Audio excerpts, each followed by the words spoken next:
Channel में एक बार फिर से आपका स्वागत है।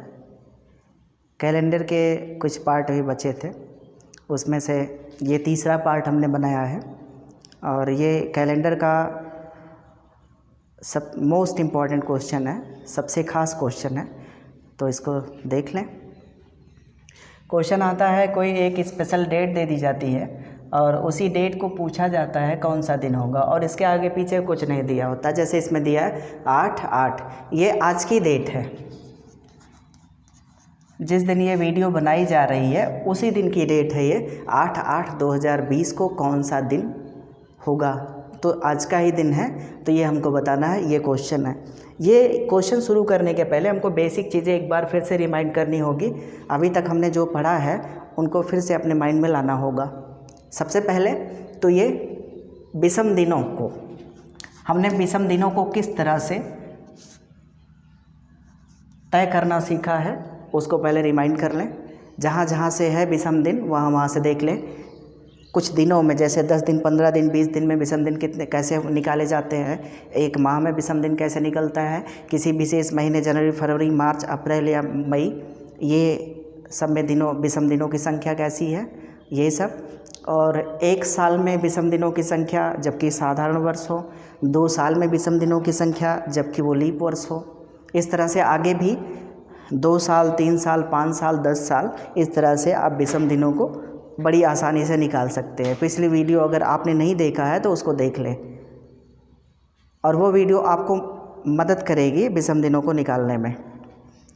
तो इस क्वेश्चन के लिए हमें वो पिछली सारी चीज़ों की जानकारी होनी चाहिए। साथ में ये भी जानना है, पिछली वीडियो में ये हमने बताया था कि किस तरह से शताब्दी तक के वर्षों में विषम दिनों को कैसे ज्ञात करते, ये भी हमने देखा था। तो ये क्वेश्चन करने के लिए हमारा बेस जो होगा 1/1 यानी 1 जनवरी सन 1 को सोमवार था, तो ये बेस होता है, ये फिक्स है। 1 जनवरी सन 1 को सोमवार था, तो उसके हिसाब से ये दिन निकालना है, लेकिन ये बड़ा लंबा हो जाएगा। इसके हिसाब से ये दिन निकालना बड़ा लंबा हो जाएगा, तो एक दूसरे तरीके से निकालते हैं इसको, इसकी ज़रूरत नहीं होती है। लेकिन अब ये क्वेश्चन है इसी के बेस पर है, यानी 1 जनवरी सन 1 को सोमवार था, तो अब कौन सा दिन है। तो इसके लिए देख लें, यहाँ 100 वर्षों के लिए, शुरू के 100 वर्षों के लिए विषम दिन 5, 200 के लिए 3 और 300 के लिए 1 और 400 वर्षों के लिए 0। इसी तरह से आगे चलता चला जाएगा। जब सन बढ़ेगा तो ये 5310 इनकी संख्या घटती जाएगी। 5310, 5310, इस तरह से करके आप आसानी से याद कर सकते हैं। यहाँ पे सन जैसे जैसे बढ़ रहा है वैसे वैसे ये घटते क्रम में संख्याएं लिखी हैं, 4 संख्याएं हैं, 5310, आप आसानी से याद कर सकते हैं। यहाँ तक का आपका पूरा 2000 तक का है, 2000 में 0। यहाँ एक चीज़ ध्यान देंगे, जो शताब्दी लीप वर्ष है उसमें यहाँ विषम दिनों की संख्या 0। जैसे ये 300 वाला लीप वर्ष नहीं है, लेकिन 400 वाला लीप है तो 0, 800 वाला लीप वर्ष है तो 0, 1200 वाला लीप वर्ष है, 1600 वाला लीप वर्ष है और 2000 वाला लीप वर्ष है। तो इस तरीके से भी आसानी से याद कर सकते हैं। यानी जितने शताब्दी वर्ष हैं और लीप वर्ष भी हैं, उनकी मदद से आप उनको 0 कर दें, आगे याद कर सकते हैं बड़ी आसानी से। तो ये क्वेश्चन करने से पहले मैं रिकमेंड करूँगा आप ये चार्ट को पूरी तरह से याद कर लें, इसको बार बार सोचना ना पड़े, बिल्कुल दिमाग में तुरंत आ जाए आपके। चलिए क्वेश्चन देखते हैं। ये क्वेश्चन शुरू करने से पहले उसको याद कर लें, विषम दिनों को समझ लें क्या है, फिर ये क्वेश्चन शुरू करें। देखिए, जैसे ये 8/8/2020 को कौन सा दिन है ये बताना है, कौन सा दिन था, कौन सा दिन है ये बताना है। तो सबसे पहले हम ये 2020 को एक वर्ष वापस कर देंगे। ये तरीका है अपना, ये तरीका है, हम 1 वर्ष वापस कर देते हैं हमेशा। जब भी यहाँ 2019 होगा तो 18 कर देंगे, 2015 होगा तो 14 कर देंगे, ये हमेशा कर देंगे, ये हमेशा करेंगे। ये नहीं है, ज़रूरी नहीं है, ये ऐसा नहीं है कि 20 लिखा है 24 होता तभी वापस करते। जब भी कोई वर्ष लिखा हो आप 1 वर्ष वापस करके यहाँ लिखेंगे। फिर इसके टुकड़े करें, सपोज़ दैट ये 2000 होता तो 2000 लिख दें, फिर इसको 19 कर सकते हैं तो ये 19। उसके हिसाब से ये 2000 वर्षों में विषम दिनों की संख्या हमारी हो जाएगी। यहाँ हम लिख देते हैं विषम दिन, ये हो जाएगा विषम दिन। अब यहाँ से हमको टोटल के वर्षों में, दिनों में, माह में सब मिला के विषम दिनों की संख्या निकालनी है। तो हमारा ये 2000 में विषम दिनों की संख्या उस चार्ट के हिसाब से हो जाएगा 0। और ये आप जानते हैं अगर 19 साधारण वर्ष है तो विषम दिनों की संख्या हो जाएगी 19। तो विषम दिनों के लिए हम यहाँ 19 लिख देते हैं। फिर इसके बाद ये 19 वर्ष के 19 दिन हमने ले लिए, लेकिन इसमें कुछ लीप वर्ष बचे हैं, उनको नहीं जोड़े हैं। तो हर लीप वर्ष के लिए एक एक दिन एक्स्ट्रा यहाँ रखना पड़ेगा। तो यहाँ 2001 से लेके 2019 तक लीप वर्षों की संख्या हो जाएगी 4। तो वो 4 यहाँ लिख देंगे। यानी सीधी सी बात है, 19 यहाँ 1 से लेके 19 तक के वर्षों में 4 वर्ष लीप वर्ष के हैं और 15 वर्ष साधारण के हैं। तो 15 के लिए 15 दिन और 4 वर्ष के लिए 8 दिन। तो सब मिला के या ऐसा कर दें, 19 वर्षों के लिए 19 दिन और 4 लीप वर्ष के लिए 4 दिन एक्स्ट्रा जोड़ दें, ये कर दें। ये वर्षों का हो गया, वर्षों का कैलकुलेशन हो गया, यानी 2019 का कैलकुलेशन हो गया। अब हमको करना है यहाँ से हमको 8 अगस्त तक जाना है। हमको जनवरी से चलना है। जनवरी में 3 दिन होता है, ये जनवरी है। फरवरी में यहाँ देख लें, फरवरी लीप वर्ष है तो यहाँ फरवरी आएगी 29 की, यहाँ 1 दिन फरवरी। यहाँ पे फिर मार्च हो जाएगा, मार्च में 3 दिन, फिर अप्रैल में 2 दिन, फिर यहाँ पे मई में 3 दिन, फिर यहाँ लिख देते हैं जून में 2 दिन, फिर यहाँ पे जुलाई में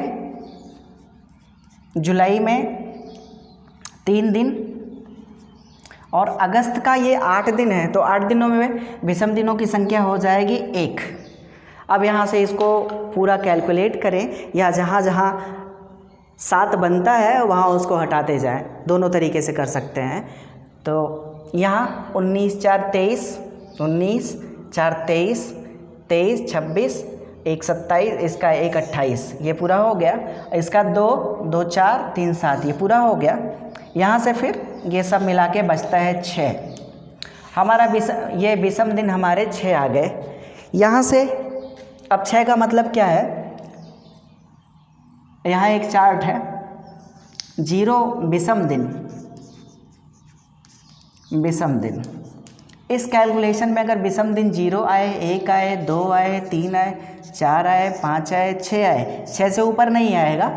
यहाँ पे हो जाएगा रवि, 2 पे सोम, 3 पे मंगल,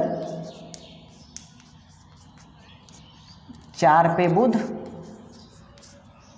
5 पे बृहस्पति, 4 पे बृहस्पति, 5 पर शुक्र और 6 पर शनि। तो विषम दिन हमें 6 मिले हैं, तो इसका मतलब इस दिन को हो जाएगा शनिवार। तो अगर आज का दिन देखें तो आज का दिन है शनिवार। फिर से एक बार इसको देख लें। पहले तो ये चार्ट याद कर लें आप। 100 वर्षों के लिए 5 विषम दिन, 200 के लिए 3 विषम दिन और 3 के लिए 1 विषम दिन, 4 के लिए 400 के लिए 0 विषम दिन। ये पूरा याद कर लें 2000 तक। यहाँ से जब भी कोई किसी डेट को दिन निकालना हो तो सबसे पहले जो वर्ष दिया हो उसको एक वर्ष पीछे कर दें। जैसे यहाँ पे 2015 दिया है तो 2014 कर देंगे, 2010 दिया हो तो 2009 कर देंगे, इस तरह से। फिर यहाँ वर्षों को टुकड़ों में रखेंगे। जैसे यह 2019 के लिए 2000 प्लस 19 कर सकते हैं, तो 2019। हम ये भी कर सकते हैं 1900 प्लस 100 प्लस 19, ये भी कर सकते हैं, लेकिन उसकी कोई ज़रूरत नहीं, क्योंकि हमें पता है 2000 में विषम दिनों की संख्या हो जाएगी 0, तो ये आसानी होगी, वो भी कर सकते हैं। तो यहाँ 2000 लिखे प्लस 19 कर दें। अब यहाँ 2000 में विषम दिनों की संख्या 0, 19 वर्षों में विषम दिनों की संख्या 19, यहाँ जो लीप वर्ष है उनके लिए एक्स्ट्रा एक दिन। यहाँ लीप वर्ष यहाँ लिख देते हैं लीप के लिए 4 लीप वर्ष हैं तो उसके लिए 4 दिन। फिर ये वर्षों का हो गया। फिर माह के दिनों का विषम दिन, जनवरी में 3 दिन होते हैं विषम दिन, फरवरी यहाँ 2020 है, लीप वर्ष होगी तो फरवरी एक दिन बढ़ जाएगा, 29 की फरवरी हो जाएगी। मार्च में 3 दिन, अप्रैल में 2 दिन, मई में 3 दिन, जून में 2 दिन, जुलाई में 3 दिन, अगस्त में यहाँ पे 8 अगस्त है तो 8 अगस्त का मतलब एक दिन विषम होगा। तो सबको जोड़कर 7 से डिवाइड कर दें, या तो ये करें या जहाँ जहाँ 7 जोड़ने के बाद आता है उसको हटाते जाएं। इस तरह से हमारा मिल जाएगा 6 विषम दिनों की संख्या 6। और इस चार्ट के हिसाब से, ये भी चार्ट याद कर लें, ये इस चार्ट के हिसाब से हमारा हो जाएगा शनिवार। चार्ट के हिसाब से आंसर में शनिवार। उम्मीद है ये बातें क्लियर हो गई होंगी। आगे के क्वेश्चन पर चलते हैं।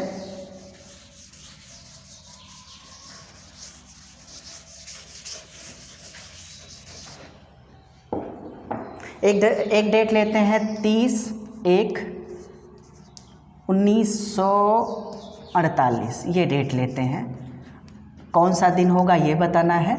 आप इस डेट से परिचित होंगे, अगर आप जीएस पढ़े होंगे तो इस डेट से आप परिचित होंगे। तो इस डेट को कौन सा दिन होगा ये निकालना है। प्रक्रिया वही होगी, यहाँ 1948 है, 1947 कर दें, फिर इसको टुकड़े में बांटें। 1900 प्लस हो जाएगा 47, ये तो वर्षों का हो जाएगा। ये विषम दिन यहाँ कर दें। विषम दिन में यहाँ 1900 के लिए आप चार्ट से देखेंगे तो 1 आएगा। 47 के लिए पूरा 47 दिन लिख देंगे, या फिर 47 7 से भाग दे कर दे लें, 7 छक 42 हो जाएगा तो 5 ही लिख दें यहाँ पे। फिर इसके बाद 1901 से लेके 1947 तक विषम यानी लीप वर्षों की संख्या हो जाएगी 11। यहाँ उसके लिए 11 लिख दें। फिर यहाँ से आगे बात आती है जनवरी। जनवरी केवल है तो जनवरी का 2 दिन, यहाँ तो 2 दिन लिखते हैं। फिर इसको जोड़ें, 11 है तो यहाँ पे 4 हो जाएगा, 6 हो जाएगा, 6 का मतलब 7। हमें बचा है केवल, ये कट जाएगा पूरा, ये बचेगा केवल 5। और 5 का मतलब यानी 11 2 13 1 14, 14 7 से कट जाएगा, उसको छोड़ देंगे, केवल 5 दिन बचेगा। 5 का मतलब हो जाएगा हमारा शुक्रवार। ये हमारा शुक्रवार। एक बार फिर से देख लें, डेट हमारी है 30 जनवरी 1948 को कौन सा दिन है, कौन सा दिन था ये बताना है। तो सबसे पहला काम ये करें, 1947 लिख दें, 1 वर्ष पीछे। फिर यहाँ 1900 प्लस 47, तो 1900 में विषम दिनों की संख्या 1, 47 में विषम दिनों की संख्या 5। यहाँ 1 से 1901 से लेके 47 तक के हो जाएंगे लीप वर्ष 11। तो 11 लीप वर्षों के लिए एक एक दिन करके बढ़ जाएगा, तो यहाँ 11 दिन हो जाएंगे। फिर यहाँ पे जनवरी है तो केवल 2 दिन, तो जनवरी का 2 दिन यहाँ रख देंगे, सबको जोड़ेंगे, जोड़कर 7 से भाग करेंगे, जितना आएगा उसके हिसाब से, चार्ट के हिसाब से ये 5 दिन विषम आएगा। तो 5 दिन का मतलब ये हमारा हो जाएगा शुक्रवार। उम्मीद है ये भी क्वेश्चन क्लियर हो गया होगा। अगली डेट ले लें।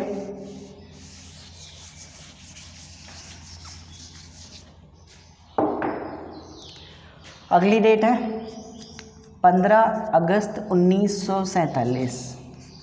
ये ले लेते हैं। इस तिथि को कौन सा दिन था ये बताना है।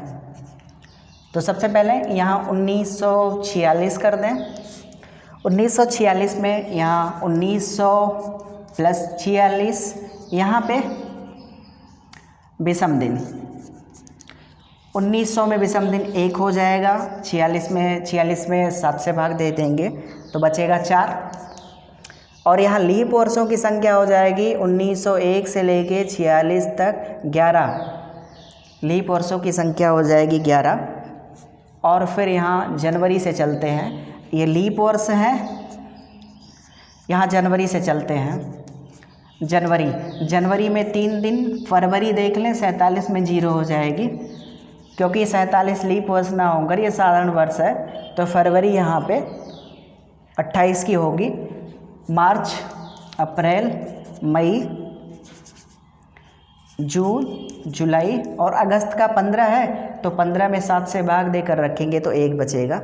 अब यहाँ जोड़ें, जहाँ पे 7 आता वहीं छोड़ दें, तो ये हो जाएगा 5 और ये 11 3, ये पूरा कट जाएगा, 14 हो जाएगा, 5 ये हो जाएगा, ये 5 2 7 हो जाएगा। फिर आगे देखें, यहाँ पे ये इसका 3, 1, ये 3 बच जाएगा, 5 केवल बचेगा, केवल 5 बचेगा। 5 के हिसाब से हमारा आंसर हो जाएगा शुक्रवार। यहाँ विषम दिन 5 बचे हैं तो यहाँ हो जाएगा शुक्रवार।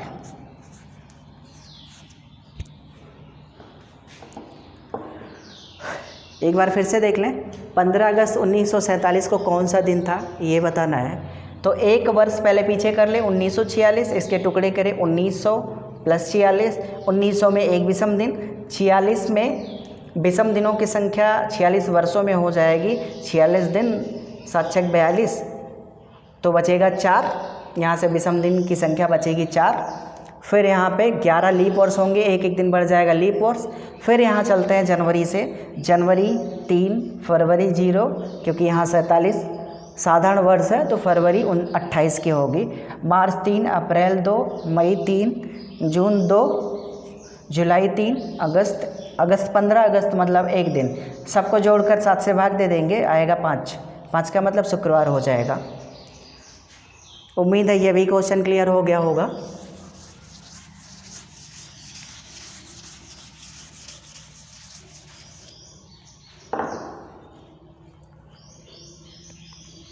आगे के 2-4 क्वेश्चन आप खुद से करके देखेंगे, आंसर आपको क्या मिलता है। ये हमने डेट दी 12/9/2016, दूसरी डेट है 29/7/2021। तीसरा क्वेश्चन कर देते हैं 21/4,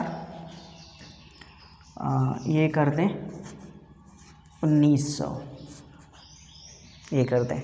आपको ये 3 क्वेश्चन के आंसर करने हैं, आप खुद से करके देखेंगे आपके आंसर क्या क्या आते हैं, और जो आपके सहयोगी होंगे उनसे भी कंसल्ट कर लेंगे और अपने आंसर जो हो कमेंट में करके बता देंगे। यानी कैलेंडर के भाग 3 का जो क्वेश्चन दिया गया था, यानी हम यहाँ पे कर देते हैं वर्क 1 नाम इसका दे देते हैं। ये वर्क 1 में जो 3 क्वेश्चन थे, तो पहले का आंसर आपने क्या कमेंट किया, दूसरे का आंसर आपने कमेंट किया, और तीसरे का आंसर आपने क्या कमेंट करके किया। आपके वीडियो देखने के जस्ट बाद इस क्वेश्चन का आंसर आप देंगे। देखते हैं कितने लोग सही आंसर दे पाते हैं। हमारे साथ बने रहिए हमारे YouTube चैनल में। अगली वीडियो के साथ हम पुनः उपस्थित होंगे, तब तक के लिए धन्यवाद।